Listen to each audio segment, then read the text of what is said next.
Hello everybody, we're going to be presenting to you the process of protein synthesis. Where in protein synthesis, the first step is transcription, because in transcription, DNA is being used to code for RNA. And the second step is translation, where in translation, the RNA created in transcription is being used to create proteins. And then these proteins are made up of amino acids, which there are 20 different types found in the proteins of humans. So now that we have told you about DNA and RNA, let us define them. So DNA is short for deoxyribonucleic acid, and it's something mixed up with genes. It holds all the hereditary information. Now, when you have the entire sequence of a species and you uncoded it, you have their genome. Now, RNA is ribonucleic acid, and it's the molecule that the body uses to translate the instructions of the DNA to make proteins. So as you can see here, these red twizzlers are our DNA strands, and these black twizzlers, even though it's a different model, these are RNA strands. These are RNA nucleotides. In between these, you can see two different sugars. So the pink ones are ribose, and the yellow ones are deoxyribose for DNA and RNA. Now in between them are the bases. The red sour patches are adenine, the yellow sour patches are guanine, the green patches are green gumdrops are thymine, the orange gumdrops are cytosine, and the pink ones here, only on the RNA, are uracil. Okay, so you have three types of RNA. You have mRNA, you have rRNA, and you have tRNA. So mRNA, shown here, it goes from the nucleus to a ribosome, and it gets a code from the DNA. And you have rRNA, which is ribosomal RNA, and it sits on the ribosome. And then you have tRNA, which is right here, and basically it helps make it gets amino acid from the mRNA, and then it makes proteins.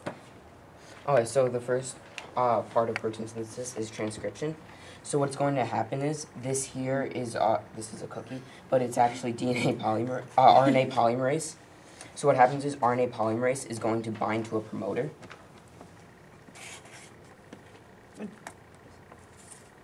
Yeah. Okay. So which a promoter is going to be a specific DNA nucleotide sequence on the DNA double helix. And as you can see here, even though the DNA double helix is supposed to be twisted, we've made it into the simplified ladder form for the purpose of the presentation. So what happens is RNA polymerase is going to, first it's going to split it's going to separate the nucleotides on the DNA strand by removing the hydrogen bonds. And then it's going to take free-floating nucleotides in the nucleus, which are RNA nucleotides, and it's going to add them to the complementary base pairs on the DNA.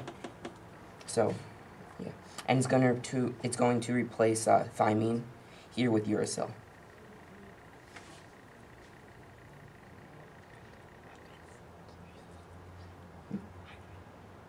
And it's gonna first it's gonna connect it's going to put in covalent bonds between the phosphates and the sugars on the RNA. And for time's sake, it's going to make hydrogen bonds between the RNA and the DNA, but for time's sake, we're not going to do that. So it will keep adding bases until it reaches, as Dan's doing, it will keep going, until it reaches its termination signal, which is here. Termination signal is also another sequence of DNA that is similar to the promoter, but it tells where the RNA polymerase to stop. So at this point, it'll break the hydrogen bonds, which we save time doing for, and now we've decided to make an mRNA molecule, so this is now free because it'll break the hydrogen bonds. And now the RNA polymerase will remove itself, and the DNA will come back together and rewind itself. But we can't show that because we use the simplified ladder form. Okay, something cool about translation, which we're going to get started with next, is that mRNA, different mRNA can go through translation all at the same time. So the mRNA that we just created right here is still leaving the nuclear membrane. So we have this one right here, for our presentation's sake, that has already left the nuclear membrane and is ready to undergo translation. So what happens is that there are two subunits, the large one and the small one, and the mRNA will go onto the small subunit, and you have your mRNA. And these three nucleotides are called codons, and so are called codons. And so these three codons right here, that's called the start codon. And you have here, this is your tRNA. This is your tRNA, and you have, it's the anticodon because it's complementary to the three nucleotides. So here you can see during initiation, an enzyme will attach the amino acid to the tRNA, which we've done for time's sake. So now it will come along and attach its anticodon to the start codon, which in this is AUG, so its anticodon is UAC. Now this elongation will happen, and another tRNA is going to come along and attach itself, right? So now you have another codon and another anticodon. So now this has bonded with hydrogen bonds, but we also can't show you because due to the shape. So now the ribosome will take the first amino acid and attach it to the second one.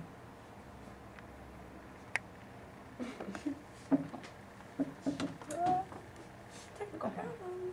So this is the first amino acid. Now it's going to attach to the second one, which is still on its tRNA.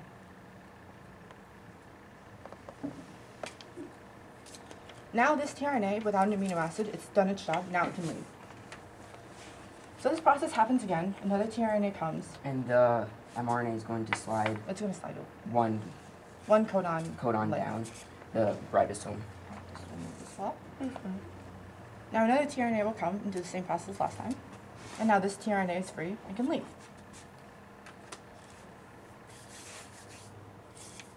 Sorry. This stays on there. Okay, now we'll move again. But now we've reached a specific codon. This right here is UAA. This is one of the 3 stop codons that are in translation. There's UAA, UGA, and UAG. So now that there is no tRNA that can code an amino acid for this, so at this point the tRNA is going to fall off. The peptide bond is going to fall off first. So now you have your completed protein. The tRNA is going to fall off because now it's done with translation. And the ribosome is now going to fall off the mRNA, and this can now exist in the cytoplasm.